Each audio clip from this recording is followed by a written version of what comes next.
Professora Patrícia Valim, direto de Salvador, ela que é professora da Universidade Federal da Bahia, UFBA, para os íntimos, professora do Departamento de História da UFBA, uma importantíssima liderança feminista brasileira e protagonista da Rede Brasileira de Mulheres Cientistas. Chega mais, professora.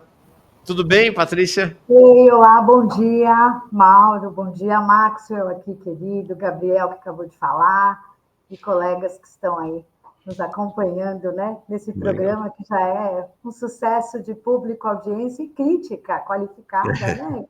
É audiência qualificadíssima. Mauro, eu nunca participei de um programa sem ter comentários deselegantes, o seu foi o primeiro. Na semana, há 2 semanas, eu fiquei bem... Legal. Não, repercussão enorme, inclusive, da sua participação aqui, né? Repercussão realmente... Para mim, enfim, eu tenho uma rede social que é o Instagram, né? Que eu acho que já dá muito trabalho, né? E aí, para ficar organizando senha, login e tal, eu tenho alguma dificuldade com isso, né? Ou má vontade, eu não sei. Mas foi um impacto, eu até comentei contigo, né? Em 2, 3 dias, uma série de mensagens de pessoas que foram chegando e mandando comentários muito elegantes. Eu quero até mandar um abraço para todo mundo, aí pedindo referência, falando, comentando.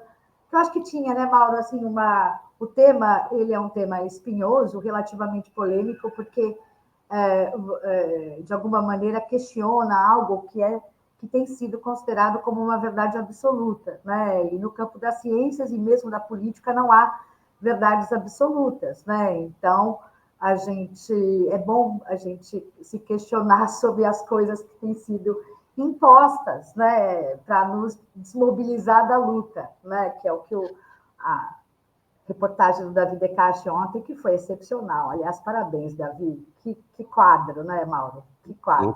Super. Nós vamos voltar a falar, né? A conversa com a Patrícia Valim, 2 semanas atrás, foi muito impactante por conta de um tema, nós vamos falar sobre isso mais adiante aqui na conversa, sobre esse conceito, né, de pobre de direita, esse conceito que condena mais uma vez os pobres brasileiros, e sobre a questão do governo, ou dos governos petistas na Bahia. Teve enorme repercussão. Antes de entrar no nosso assunto, só dizer que, meu primo aqui, Leonardo Lopes, brincadeira, Lopes tem todo canto, quase que nem Silva.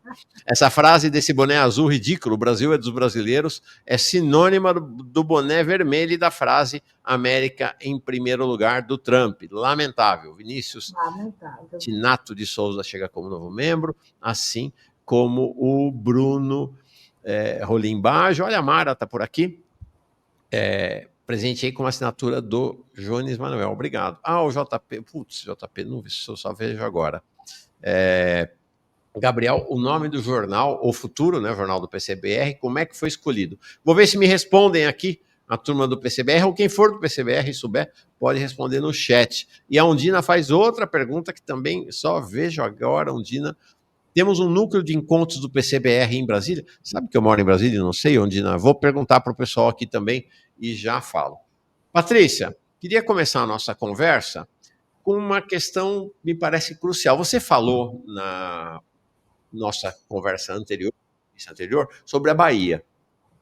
Mas, de lá para cá, saíram pesquisas Quest sobre a popularidade e a visão do governo, não só na Bahia, mas em todo o Nordeste. E as pesquisas indicam que há um abalo profundo na popularidade do governo e do presidente Lula no Nordeste. Na sequência, uma importante governadora do PT, governadora do Rio Grande do Norte, Fátima Bezerra, diz que essa história de que o PT, de que o Nordeste é um bastião do PT não existe mais, que vai ter disputa, e não está certa a vitória de Lula, se ele for candidato, claro, no Nordeste, né? E agora sai essa pesquisa eleitoral. O que está acontecendo com o PT, não mais na Bahia apenas, mas em todo o Nordeste? Patrícia, você que é uma especialista, né? O Nordeste é um dos temas de foco dos seus estudos.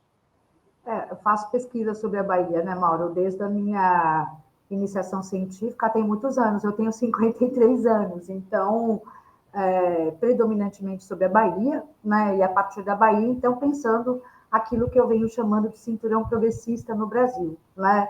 Que é justamente o voto dessa região, dessa localidade, né, do Nordeste, nos governos petistas a partir de 2002. Né? A gente estava saindo de um período de longa duração, de um clientelismo bastante complicado, né, e que passa, então, de maneira muito contundente, a votar nos governos petistas. Né? Eu acho que, para a gente entender o que está acontecendo, por que o Nordeste, né, teve uma queda, e aí quando a gente diz uma queda brutal, a gente está falando acima de 5 pontos percentuais para 10, dependendo da região, né, da localidade, do estado ou da federação.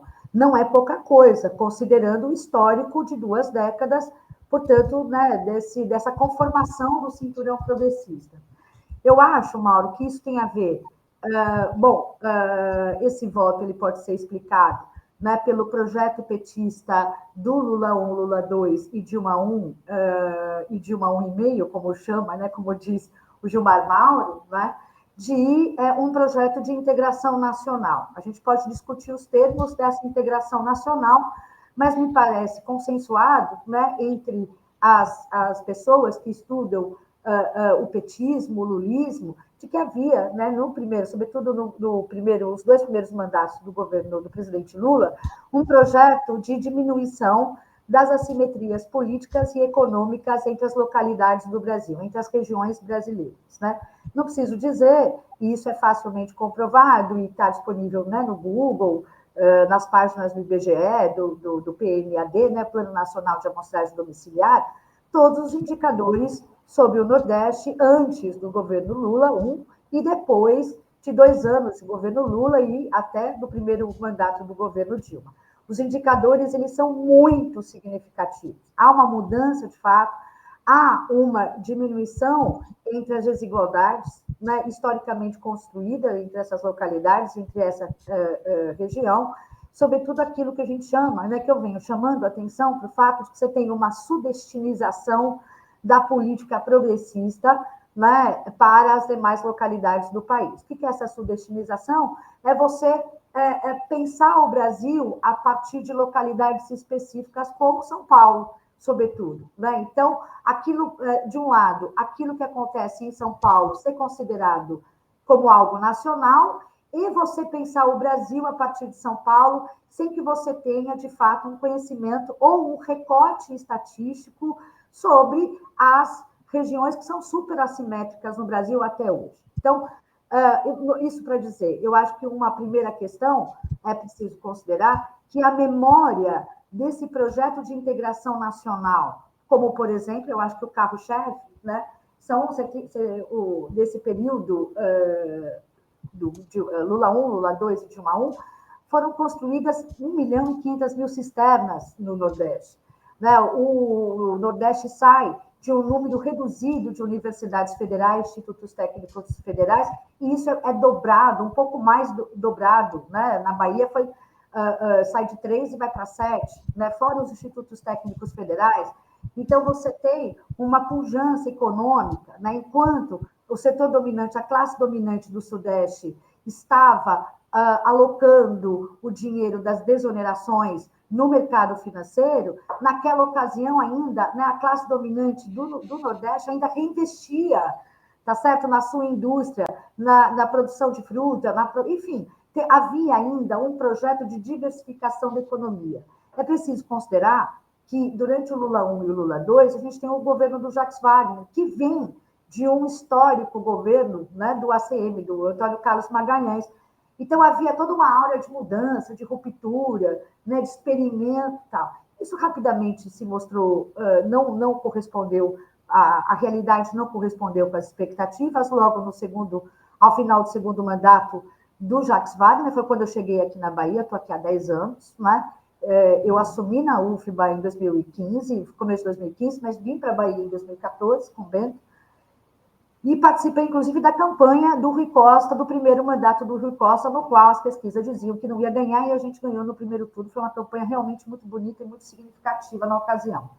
Então, para dizer o seguinte, um primeiro ponto é essa memória né, do legado do lulismo no Nordeste, que é diferente do legado do lulismo no Sudeste e nas demais localidades, ela já está muito longe, né? Sobretudo porque, e aí vem o meu segundo ponto, né?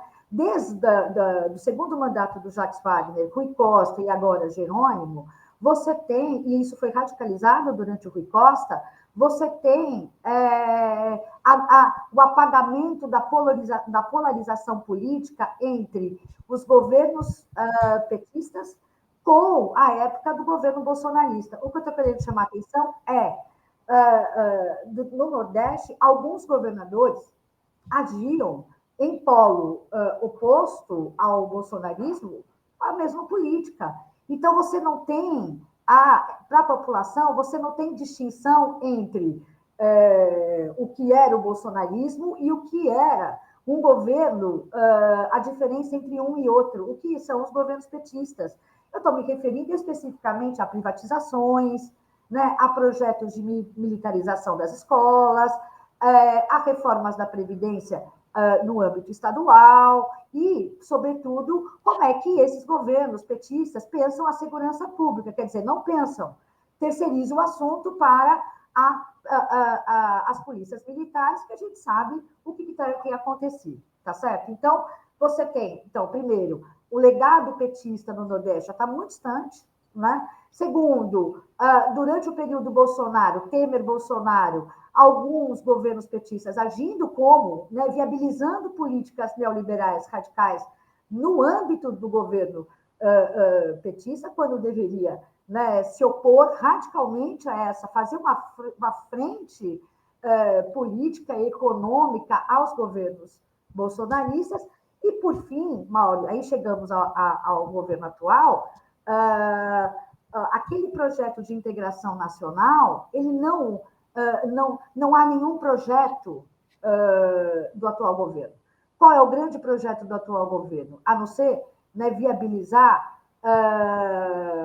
com o verniz progressista uma radicalização neoliberal. E isso, no Nordeste, isso não passa batido.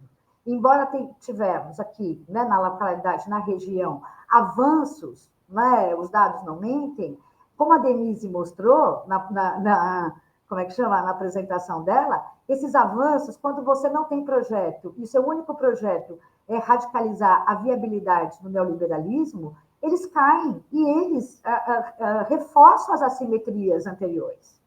Mas aí, Patrícia, eu acho que tem uma questão, essa questão que você traz, né, da lembrança que vai, né, se perdendo, se esmaecendo, porque o tempo vai passando, mas me parece que também há na medida em que essa lembrança vai se perdendo no tempo, em que aquela dinâmica força, né, dos programas tão relevantes, né, Luz para Todos, né, o programa das cisternas, eles desaparecem, você não tem programas efetivamente voltados para a região.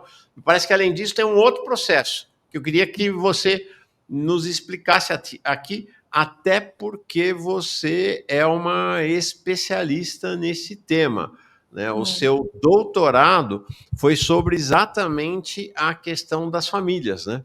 O seu doutorado foi exatamente sobre esse tema, de como as oligarquias se constituem no Nordeste, as alianças políticas, a disputa pelos monopólios das famílias ao longo da história. E aí a minha pergunta para você é, ok, todo mundo sabe das oligarquias nordestinas, ou pelo menos todo mundo tem ideia das oligarquias nordestinas, e me parece que o PT entra no Nordeste para fazer a disputa com essas oligarquias. Agora só uma pergunta da atualização. Hoje o cenário mudou, porque o embate não necessariamente é mais com as oligarquias tradicionais, porque a extrema-direita entrou no Nordeste, e aí como é que se dá essa... E me parece também que o PT começa a ser absorvido, né, por essas mesmas oligarquias. Então parece que você tem um cenário hoje bem mais complexo do que aquele lá dos anos 80, por exemplo, né? Ou do início do século. São várias coisas aí, né, Mauro? Primeiro, o estudo sobre as famílias, ele não foi um estudo imediato, ele é decorrência da minha tese de doutorado, que é sobre a conjuração baiana, né? um movimento, uma tentativa de revolução abortada na Bahia em 1798, e eu mostro como você tem a participação de um grupo de homens muito poderosos, né?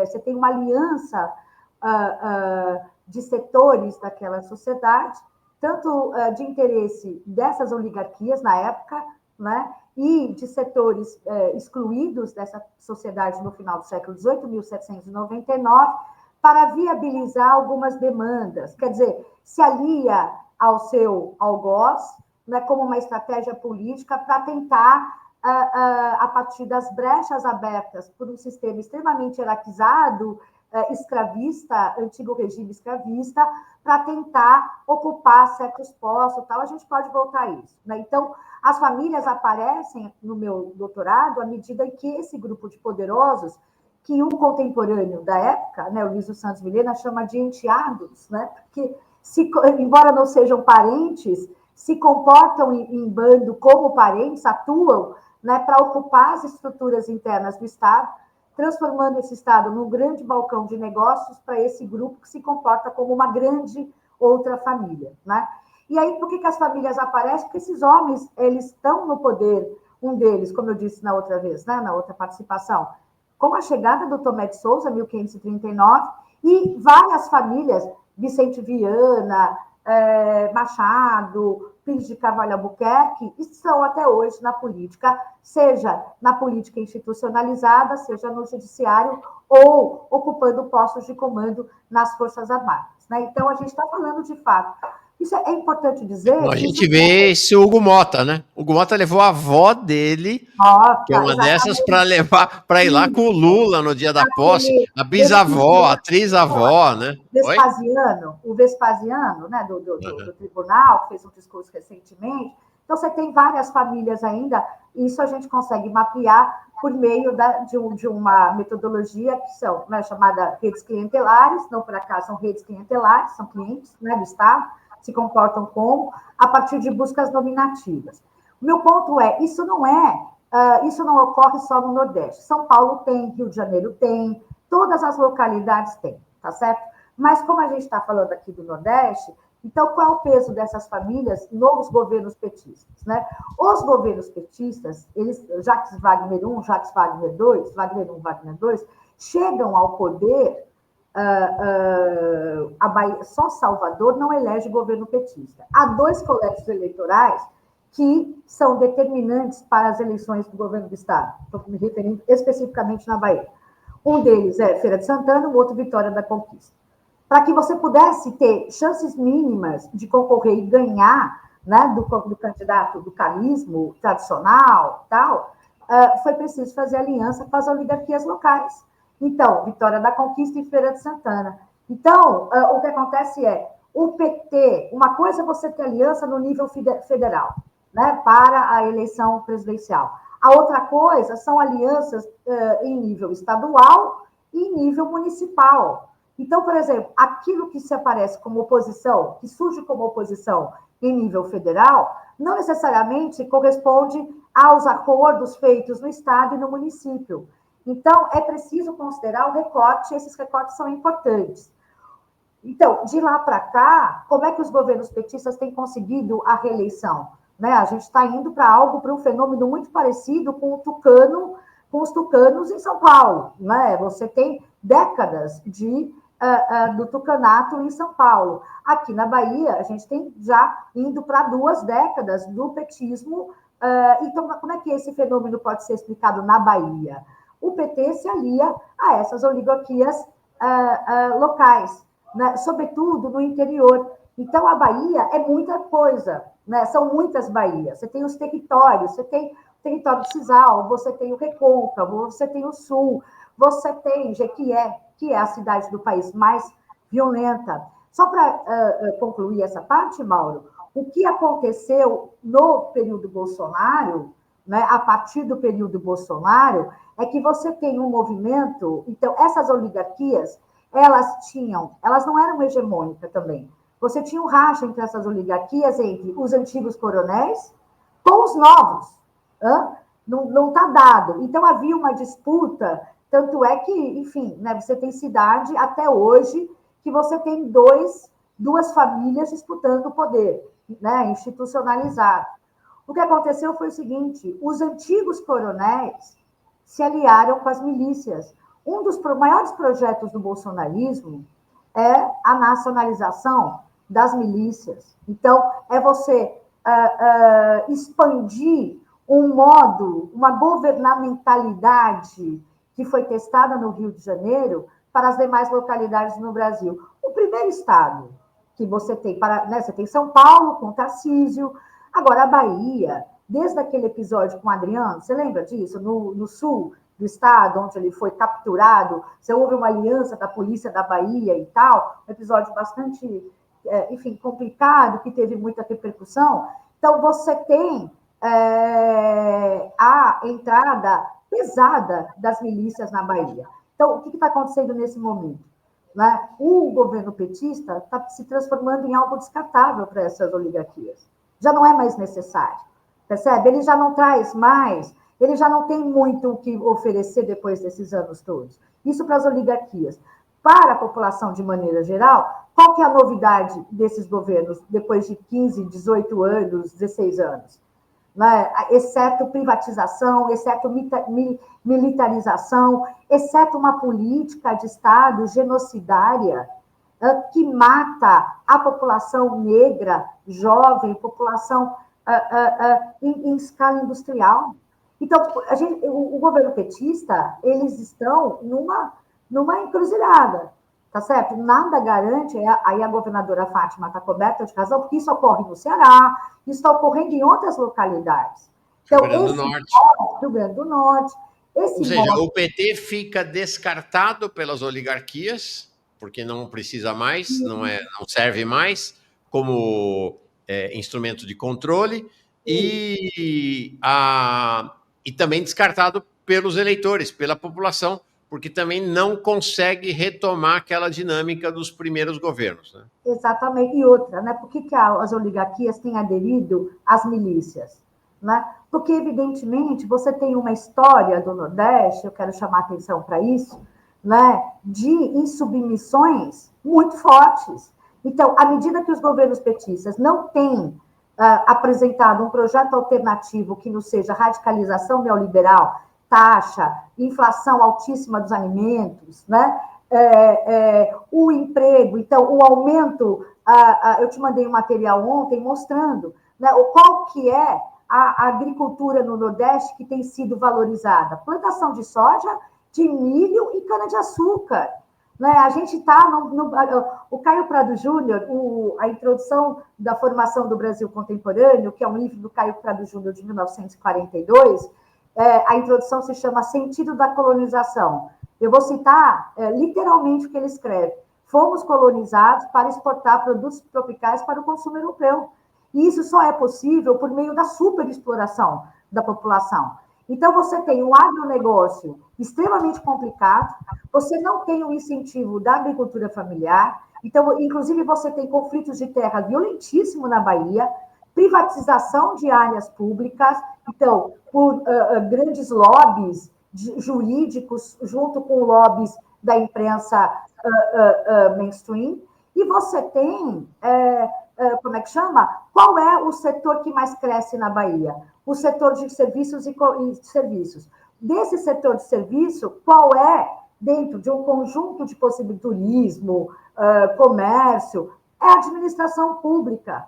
Porém, contudo, entretanto, não obstante, quando você vai avaliar os empregos gerados na administração pública, é regime de contratação temporária especial, é o REDA.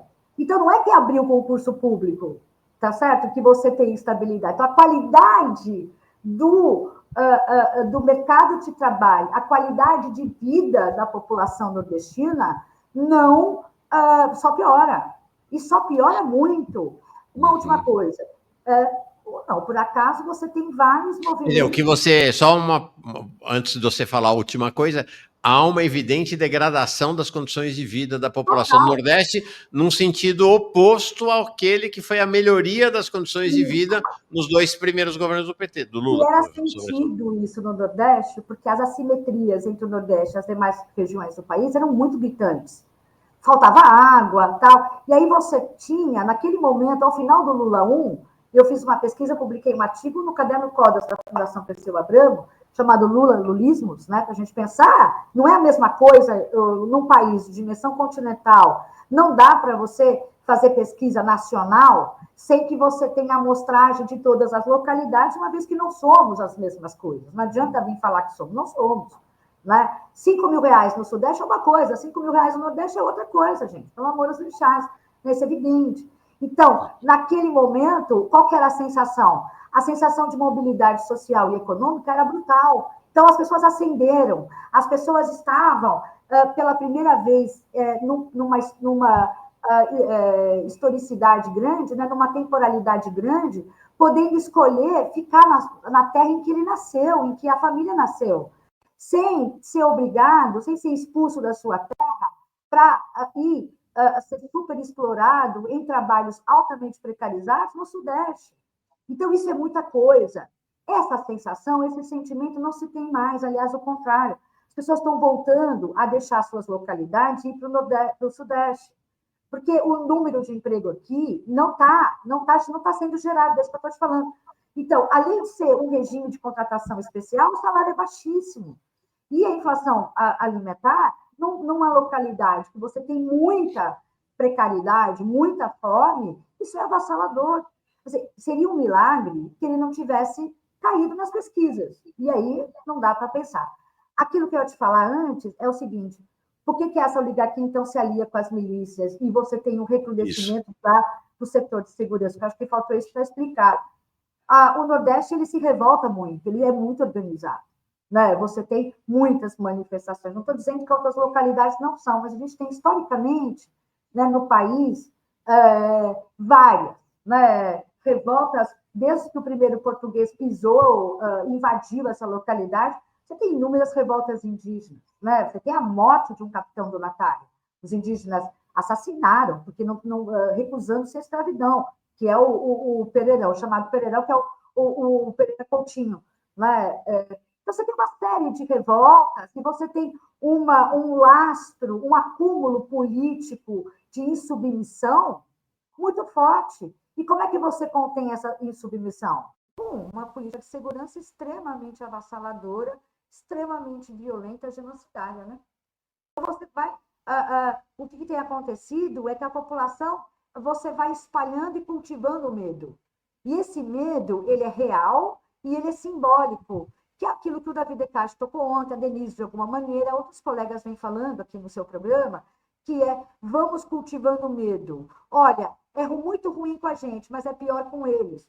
Isso é um falso problema e uma falsa oposição. Né? E que aqui no Nordeste eu tenho, aqui não vai, isso não vai virar, assim, isso não pega, porque as pesquisas mostram isso. Isso para dizer, para terminar sobre esse ponto, né? Não sei, a governadora Fátima fez uma leitura da conjuntura muito precisa, muito importante e muito corajosa, ela sendo uma governadora petista, vir a público essa leitura muito precisa, eu acho, né, da realidade. Sim, perfeito. Professora Patrícia Valim, deixa eu lhe perguntar uma coisa que é um tema que está persistindo, porque há uma série de clivagens ou de distinções na maneira como o chamado progressismo e a esquerda olham para a realidade brasileira. Uma dessas divergências, uma dessas diferenças, é a diferença sobre como abordar, ou como olhar, ou como interpretar o que acontece no cenário político, que eu chamaria assim, no passado a gente chamaria no chão da fábrica, ou seja, no território da população, dos trabalhadores e da população mais pobre do país. E hoje você tem claramente uma divisão. Esses segmentos progressistas cada vez mais enxergam que a questão é aborto, sexo, LGBT, feministas, são as questões que se chama de culturais, né, para esse segmento progressista, e que, portanto, o que cabe é examinar essas questões e entender que o Brasil hoje é um país de empreendedores, é interessante que o presidente Lula incorporou esse discurso, né? Para o presidente Lula não tem mais trabalhador no Brasil, o Brasil tem empreendedores, né? Então acho que vem todo nesse combo aí dessa visão progressista. Né? E de outro lado você tem a esquerda que diz não, nada disso. A questão das condições concretas de vida das pessoas são absolutamente determinantes para o seu ser-estar, vamos dizer assim, no país e no mundo. Então, essa é uma questão. E a esta questão vai corresponder o tema da construção dos consensos, né? Como é que os consensos são construídos na sociedade. Eu falo isso porque nós debatemos no último encontro este tema, a partir até, não tem por que esconder, né? A partir desse conceito aí do pobre de direita do G7 Souza, e que eu senti, depois da nossa conversa, o quanto esse conceito é questionável, tanto do ponto de vista da qualidade da pesquisa que ele apresenta, você tematizou sobre isso, né, como da qualidade, como do ponto de vista da resultante final. Nós fizemos uma entrevista aqui, depois daquela nossa conversa, com o Tadeu Arraes, do Observatório do Estado Social Brasileiro, sobre a questão da escala 6x1. Ele, inclusive, me escreveu ontem dizendo, Mauro, nós já estamos com 1.500 respondentes de quase 16 municípios, a pesquisa vai até o dia 16, tem gente continuando a respondendo, e achei muito relevante. Então, eu queria tematizar o conteúdo e o processo, né? Separando, né, as duas coisas. Pronto, acho que isso é super importante, né? O conteúdo, eu vou começar com uma frase sua, que é o próprio presidente Lula assumiu o protagonismo do empreendedorismo, né? Bom, ele assumiu o protagonismo do empreendedorismo como uma forma de mudar de assunto, porque ele não quer encarar, de fato, né, aquilo sobre o qual ele militou, e o Partido dos Trabalhadores surgiu, que é, enfim, né, a luta de classes. Então, quando você, né, é hegemonizado pelo neoliberalismo de extrema-direita, né, você vem e você vende, né, aquilo que o David Descartes falou ontem, com muita propriedade, você se coloca para esse setor como uma alternativa de garfo e faca. Olha, eu não babo, eu não vou agredir, não vou criar cercadinho, muito embora, né, a gente tenha, né, estamos acompanhando que não há um cercado literal, mas há também um confinamento ali da imprensa, mas isso é uma outra coisa. Mas eu estou aqui, eu vou, né, o meu governo ele vai fazer exatamente aquilo que vocês querem. Então, essa esquerda governista, totalmente hegemonizada, né, pelo neoliberalismo de extrema-direita e que tem radicalizado. Então, essa extrema-direita, o primeiro governo, né, do Trump, não chega aos pés, né, da violência com que ele começou o seu governo em 10 dias, uma semana, isso já escalou para um outro lugar. Então, a tendência, de fato, que esses governos eles vão escalando, né? Bom, e o governo, então, ele assume esse linguajar neoliberal e essas políticas neoliberais, né, sem tocar. Então, ele quer, veja, você mesmo cita, né, o consignado privado, e quando, no discurso do presidente, isso é muito importante, ele diz, bom, quem diria que nós faríamos uma reunião e um acordo com os banqueiros? Pois é, quem diria? E ele se vangloria disso, dizendo, bom, criamos um programa de consignado privado para as pessoas comprarem comida e roupa. Quer dizer, veja, né, a gente está... eu posso ir para outro lugar que saiu hoje de manhã, ontem. Né? Nós, professores, pesquisadores de universidades públicas, fizemos uma greve muito importante o ano passado, embora tenha sido, né, muito criminalizada pelo governo e boicotada por setores do PT, boicotada por dentro, né, que inclusive estão se candidatando agora para a direção do ANDES. É bom que a gente não esqueça o que essas pessoas fizeram no verão passado. Então, foi dado um reajuste, foi o que nós conseguimos tirar da nossa luta, um reajuste de 9%. Então, parcelado em 2025 agora e 2026. Só que o governo manda uma medida provisória que o Congresso precisa aprovar. Se não aprovar, esse reajuste não vai sair. Se aprovar, vai sair em maio. Só que a inflação de janeiro acumulada, a inflação ontem 5,5%, ou seja, não, o reajuste vai ser totalmente corroído pela inflação atual. Sabe o que o governo fez ontem? Sabe o que o ministro da Educação veio ao público oferecer para os docentes das universidades públicas? 15% de desconto em hotéis. Tá bom para você? Isso como uma política de a gente está um estado de negação total. 15% de desconto no preço balcão de hotel que qualquer pessoa consegue fazer a reserva pela internet previamente, né? No Booking, você entra naqueles sites de, bom, olha, aqui cobra assim, assado, não sei o quê, qual que é? Isso daí é uma... Então, há um estado de negação, né? E há um processo, Mauro. Patrícia, só uma questão. As pessoas estão reclamando um pouco que o som está muito metálico do que você está falando. Em alguns momentos está difícil de entender. Você tem uma alternativa, botar um fonezinho, alguma coisa assim, para a gente tentar, não? Eu estou sem fone. Tá. Será que se eu falar mais devagar, melhora? O que você acha? Talvez. Eu estou tentando ajeitar aqui, pelos recursos que eu tenho, sem grande sucesso. Eu estou editando aqui as configurações. Espera aí, fiz uma agora nova aqui. Vamos ver, Deixa vamos eu lá. ver aqui no microfone aqui do computador. Veja se melhorou. Não sei se ficou mais limpo o som, assim, mais. Acho que tá. Acho que melhorou, sim. Melhorou? Eu desliguei Melhorou. aqui um ventilador aqui perto, que ele era silencioso, mas talvez o volume, enfim. Boa. Mauro, eu acho que do ponto de vista do conteúdo, então, ele adota essas políticas assintosas, né? E ele incorpora a tese do pobre de direita completamente equivocado no sentido de que, bom, o autor diz, né? Ele abre o seu livro dizendo, não é economia, Tolinho, né? Mas não tem como não ser economia. Como não é economia?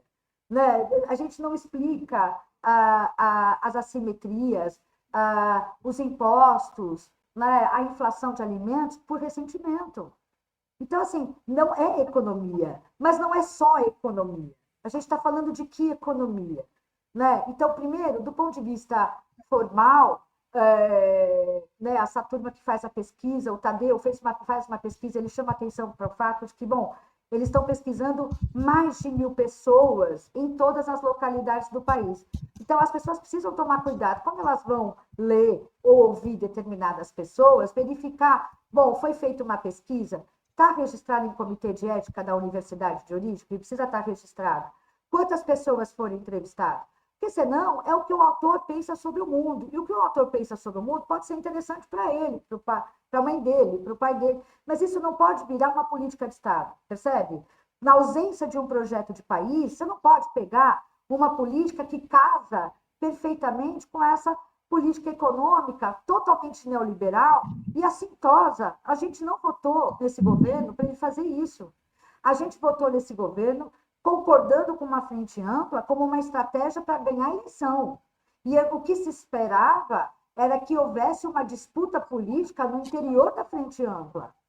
E o que se vê a correlação de força como o bode e a herança do governo anterior sendo retomada pelo Sidônio, inclusive. Depois de 2 anos, eles estão retomando o governo anterior. Então, já se passaram 2 anos e não temos um projeto de país, não temos um projeto político de esquerda progressista, tá certo? Não temos sequer o anúncio da disputa política com esses setores que querem a morte deliberada com os fundamentalistas de extrema-direita.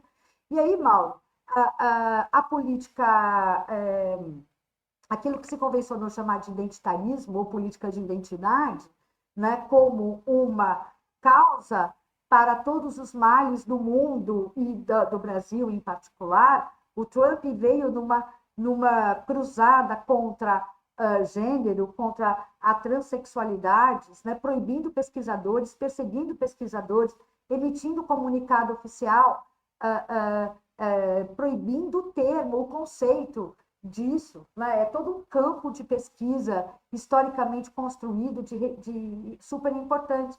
E aí, meu ponto é o seguinte, né? Eu não sei se eu caí aqui ou não. Meu ponto é, quando a gente vai no campo de esquerda fazer essa crítica, é importante que a gente considere o seguinte, O recorte, a gente fala, né? A classe é importante, mas quando a gente vai analisar de fato a luta de classe, quando a gente vai analisar todos os indicadores, então, é a mulher negra, mãe solo, a maioria, né, que compõe a maioria dos empregos informais. É, então você tem a população trans que é brutalmente assassinada no país. Então o Brasil é o segundo país que mais mata população trans. Quer dizer, você tem uma política genocidária que a gente precisa, de alguma maneira, brecar e, de alguma maneira, construir projetos para que isso não continue acontecendo. Agora, uma coisa e isso não tem a ver com a ausência de luta de classe. Uma coisa, Mauro, é pretos no topo, trans no topo. E isso a gente não faz. Né? Outra coisa, porque o topo pressupõe classe, né? Pressupõe luta de classe. A gente está propondo outra coisa. A gente está propondo implodir o topo. A gente não está lutando para mulheres no topo. A gente está lutando por um mundo construindo um outro mundo. A gente está implodindo, a gente está propondo implodir essa forma de fazer política. A gente está propondo implodir as epistemologias, os cânones epistemológicos que apagaram as lutas das mulheres, a luta da população trans e apagam ainda esses indicadores que mostram o Brasil, repito, como o segundo país que mais mata a população trans e mata de maneira bastante cruel, e o país que mata é um moedor de carne de mulheres e de meninas. É um país cujo número de estupros de vulnerável é imenso e o número de violências e mortes, feminicídio, é imenso. Não é por outra razão que a extrema-direita argentina e americana tem atacado a lei de feminicídio. Espera só um minuto que eu preciso fechar aqui um barulho que começou uma obra aqui. Peraí, Mauro. Nós já vamos encerrar. Mas achei bem interessante essa questão, né? Como o combate ao conceito de feminicídio, acho que tem alguma coisa ligada aí que está ecoando, Patrícia. Posso desligar o volume. Que pena. Pronto. Então, não me parece à toa que o combate à legislação contra o feminicídio está no centro da luta, tanto nos Estados Unidos quanto na Argentina, e é parte da agenda da extrema-direita aqui, né? Mauro, o nome disso é backlash. É um conceito de uma teórica chamada Susan Faludi, que escreveu um livro, A Guerra Silenciosa contra as Mulheres.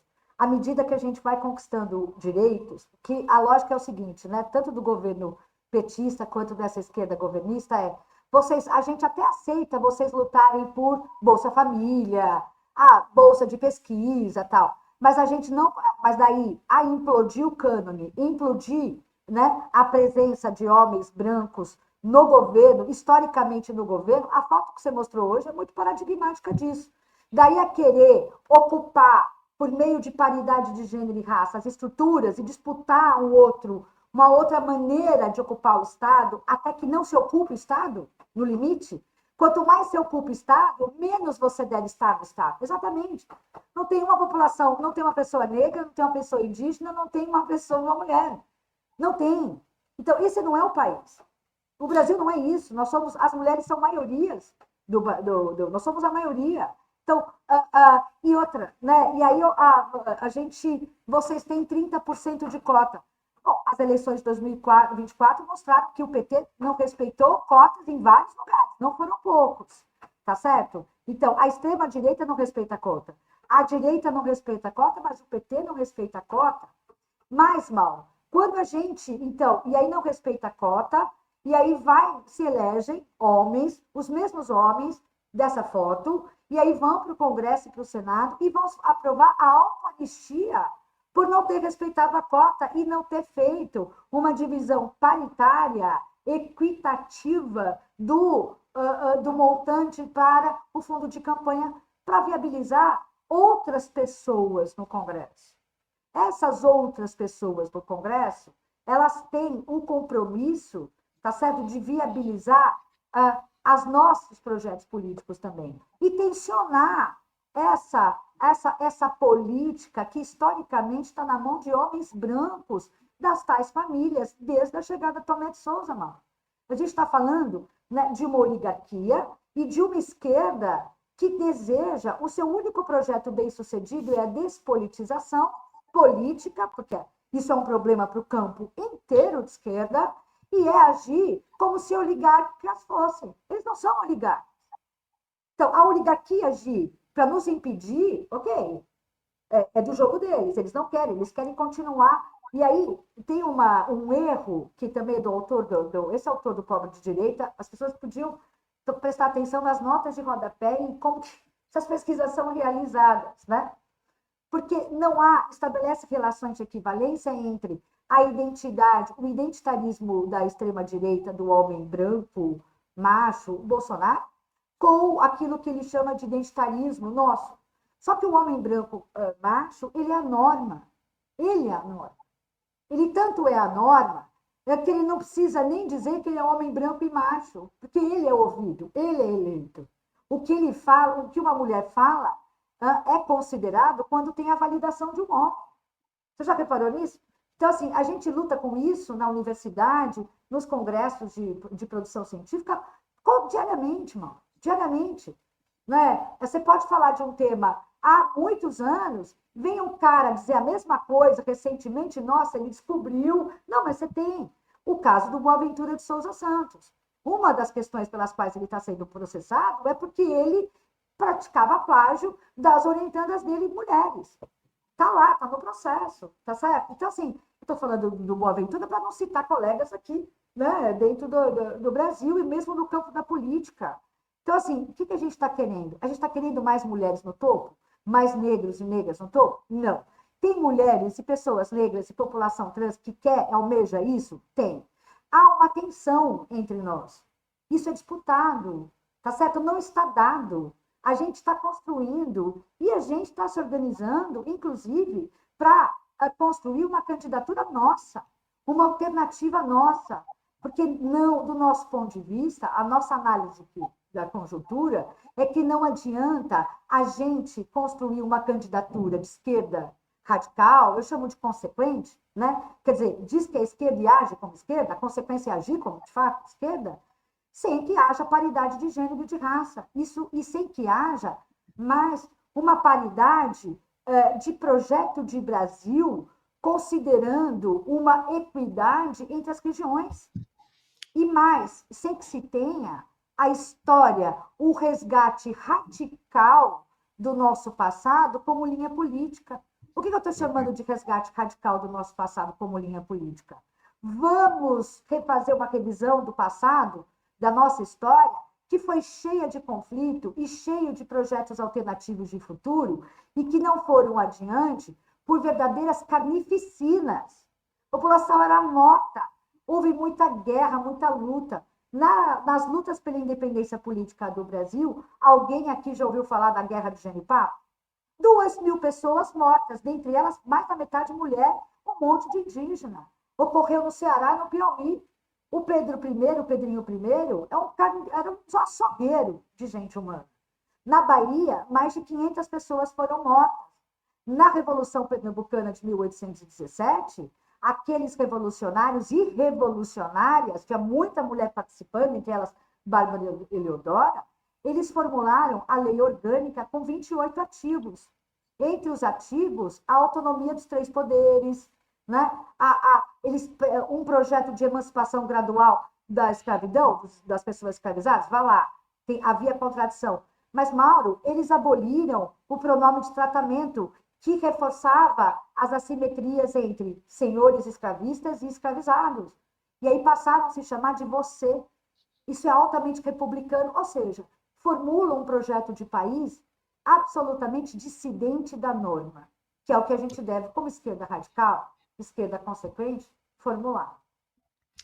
Achei muito forte isso aqui, é um bom...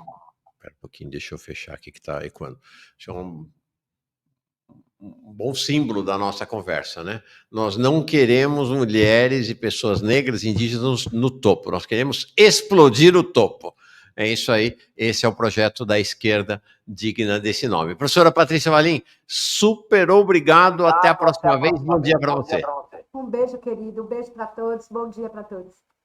Legal.